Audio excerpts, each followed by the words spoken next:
Assalamualaikum warahmatullahi wabarakatuh. Jadi kita bertemu lagi untuk kelas yang seterusnya bagi subjek fiqh. Okey.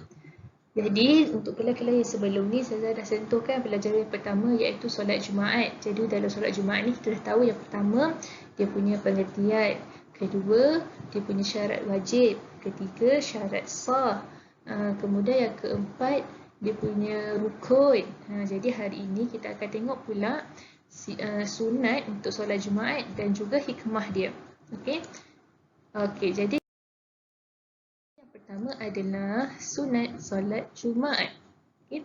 Kita tengok sini, kita kira sama-sama. Ada 1, 2, 3, 4, 5, 6, 7 dan 8. Jadi sunat solat Jumaat kesemuanya ada 8. Jadi yang pertama adalah mandi sebelum pergi ke masjid.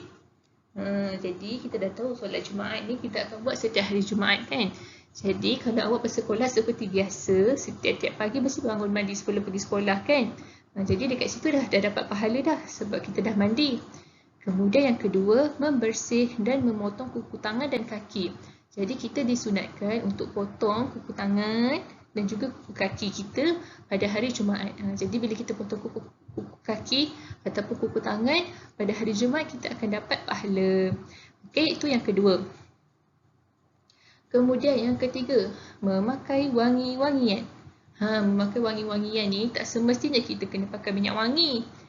Kalau kita dah mandi, sabun yang kita guna tu pun dah wangi, pun dah okey sebab kita dah wangi.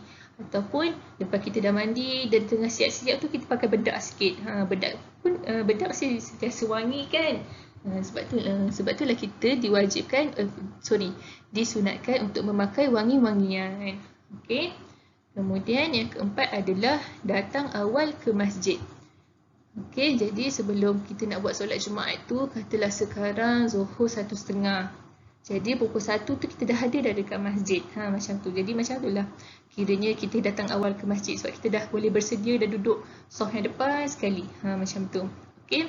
Itu yang keempat, sunat yang keempat. Sunat solat Jumaat yang kelima adalah masuk ke masjid dengan kaki kanan sambil membaca doa. Jadi yang ni tak terhad kepada masjid sahaja. Macam kalau nak masuk rumah pun dengan kaki kanan dulu, nak masuk kelas pun dengan kaki kanan dulu, macam tu. Baru kita dapat pahala lebih. Macam tu. Okey.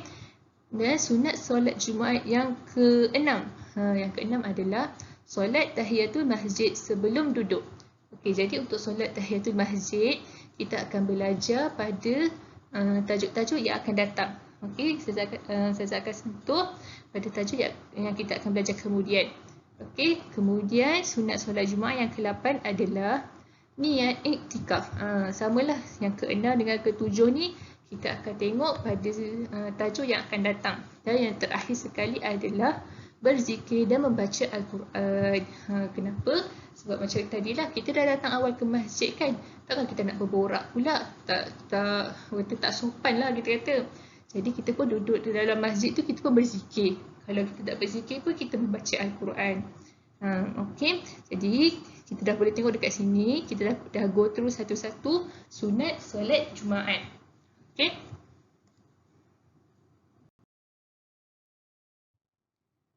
Okey, jadi dan yang kedua untuk hari ini adalah hikmah solat Jumaat. Jadi hikmah solat Jumaat kesemuanya ada 5. Yang pertama adalah kita mentaati perintah Allah. Sebab Allah dah mewajibkan solat Jumaat ni kepada orang lelaki. Jadi bila kita pergi dan buat solat itu, kita dah mentaati perintah Allah. Okey. Kemudian yang kedua adalah menghimpunkan orang Islam agar dapat berkenalan. Jadi bila kita pergi solat Jumaat, syarat sah dia kena ada sekurang-kurangnya 40 orang lelaki kan. Jadi dalam 40 orang tu tak semestinya kita kenal semua. Jadi bila kita pergi solat Jumaat, kita boleh berjumpa dengan orang yang baru. Kita boleh berkenalan dengan orang yang baru macam tu. Okey. Kemudian yang ketiga adalah melatih taat kepada pemimpin dan berdisiplin. Jadi kita setiap hari Jumaat je mesti kita pergi masjid dan buat solat Jumaat. Jadi kat situ kita dah nampaklah betapa berdisiplinnya kita untuk menunaikan solat Jumaat itu. Okey. Itu yang ketiga. Sekarang hikmah yang keempat adalah mendapat pengajaran daripada khutbah Jumaat. Kita dah pergi awal ke masjid. Daripada pergi awal, kita pun dah bersedia untuk mendengar khutbah Jumaat. Sebab khutbah Jumaat kan ada 2 kali. Dan khutbah Jumaat ni kita akan belajar juga pada tajuk yang akan datang.